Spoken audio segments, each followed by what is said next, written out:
I found my grandmother's fruity malt loaf recipe and wondered if my bread maker could handle it. So I replaced the regular yeast with bread machine yeast, added the ingredients in the right order, and pressed start. The result was honestly better than I expected, a perfectly moist, fruity loaf with that distinctive malt flavor. If you have a bread maker gathering dust, this old-fashioned recipe might just give it a new purpose. To make this fruity malt loaf, start by adding 1 1/3 cups of lukewarm water to the bread pan. Just make sure the water is not hot, but just slightly warm works perfectly. Then, add 1 1/2 teaspoons of sugar and 1/2 teaspoon of salt to the bread pan. Next, add 4 cups of white bread flour or all-purpose flour to the bread pan.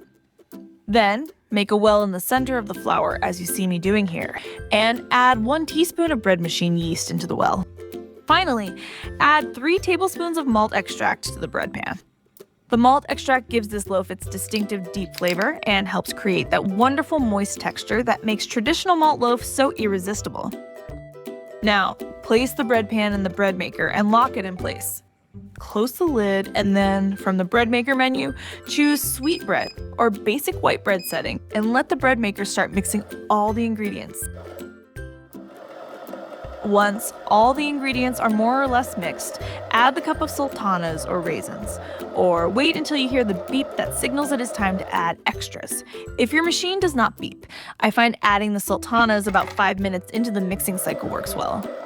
Then, close the lid and let the bread maker do its thing, kneading the dough and baking it into a delicious malt loaf that makes your kitchen smell absolutely amazing. Remove the bread pan from the bread machine and carefully dump the malt loaf onto a wire rack.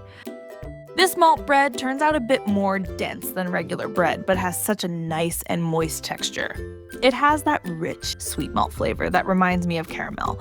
The sultanas are my favorite part though. They get all plump and juicy during baking, and I love finding those sweet little pockets throughout each slice. I usually cannot wait for it to cool completely and end up cutting a piece while it is still warm, watching the butter melt into it. Even my husband, who is not normally a fan of fruit bread, asks for seconds of this one. If you like this malt loaf recipe, try my bread machine honey oat bread next here. This recipe is so easy, perfect for beginners. The honey adds just the right sweetness, and I love the texture of the oats. Check it out now.